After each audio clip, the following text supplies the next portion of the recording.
నల్ల చెరువులో హైడ్రా కూల్చివేతల ప్రాంతాన్ని ఎంపీ ఈటెల రాజేందర్ పరిశీలించారు. ఆ తర్వాత బాధితులతో మాట్లాడి ధైర్యం చెప్పారు. ఈ సందర్భంగా ఈటెల మీడియాతో మాట్లాడుతూ బుల్డోజర్లతో షెడ్లను కూలగొట్టి కక్షపూరితంగా వ్యవహరిస్తున్నారని మండిపడ్డారు. కేవలం పేదలనే టార్గెట్ చేసి ప్రభుత్వం హీనంగా ప్రవర్తిస్తోందని ఆగ్రహం వ్యక్తం చేశారు. సామాన్యులకు శని ఆదివారాల్లో కోర్టులు అందుబాటులో ఉండవని కూల్చివేతలు చేస్తున్నారని ఆయన ఆరోపించారు. చెరువులను కాపాడాలంటే ముందు ప్రభుత్వ, ప్రైవేటు భూములు లెక్కించాలని డిమాండ్ చేశారు. ప్రైవేట్ భూములకు పరిహారం చెల్లించి చెరువులను కాపాడాలని ప్రభుత్వానికి ఈటెల రాజేందర్ సూచించారు.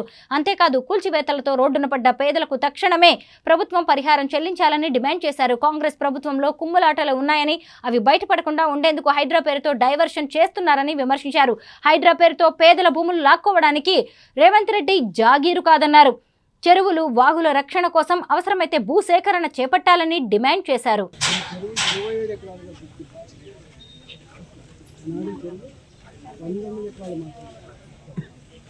మధ్యలో మళ్ళీ సర్వే చేసుకొని 25 ఎకరాలుగా వీళ్ళు నామకరణం ఈ 19 ఎకరాలు ఉన్నప్పుడు కావచ్చు, 27 ఎకరాలు ఉన్నప్పుడు ప్రభుత్వపరమైన భూములు చేయలేదు. కేవలం 3 ఎకరాల 36 గుంటలు ఈ చెరువులో ప్రభుత్వపరమైన భూమి అనేది కేవలం 7 ఎకరాల 36 గుంటలు. ఈ చెరువు పారక ఉన్నప్పుడు నీళ్లు వడుస్తున్నప్పుడు ఆ పట్టాదారులు ఎవరైతే ఈ ప్రభుత్వం ఇచ్చినటువంటి ఏకసాల పట్టాలు కావు, ఈ ఆక్రమించుకున్న భూములు కావు, ఈ బాజాప్తా తాతల కాలం నుంచి ఇవన్నీ కూడా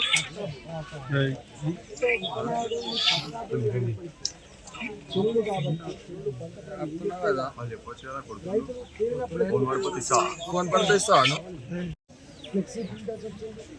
ఆయన ఒక 40-50 లక్షల రూపాయల మిషనరీ పెట్టుకున్నారు, షెడ్ వేసుకున్నారు. చెరువుతోళ్ళు ఒక్క మాట చెప్పాలంటే ఈ ప్రాంతానికి నల్ల చెరువులో యజమానులు ఇచ్చినటువంటి లీజు భూములు తీసుకోవడానికి వచ్చిన జనాలు ఎవరంటే వివిధ ప్రాంతాల నుంచి ఇక్కడ ఆంధ్ర కావచ్చు, తెలంగాణ కావచ్చు, కొత్త చేత పట్టుకోవచ్చు. ఈ జైలు కొనసాగిస్తుంది తప్ప ఎవరు ఇవాళ ఇక్కడ ఇష్యూ ఏమైనా చెట్టు కూడా పోయినారు. భూమి సరే లీగల్గా యజమానులు కొట్లాడతారు, ప్రభుత్వం వాళ్ళు జరుగుతుంది. కానీ ఇక్కడ తక్కువ ధరకు వస్తుందని వీళ్ళు ఎక్కువ డబ్బులు పెట్టలేదు, నెల కిరాయిలకు ఇవ్వలేదు, అడ్వాన్సులకు ఇవ్వలేదు. పాపం ఉన్నంతలో భక్తులు కనీస నామమాత్రాన్ని కూడా ఒక వాళ్ళు అడిగింది ఏంటిది, మేము ఇది కూడగొట్టినప్పుడు చూసినాము. రమేష్ తల్లి కాళ్ళ మీద రమేష్ తల్లి కాళ్ళు ఎక్కడున్న వాళ్ళు మహబూబ్ నగర్ జిల్లా నుంచి దక్కించారు. ఈ వింటేజ్ బెస్ట్ వింటేజ్ క్యాటరల్స్ వాళ్ళు మహబూబ్ నగర్ వచ్చి ఇక్కడ తల్లి, తండ్రి, భార్య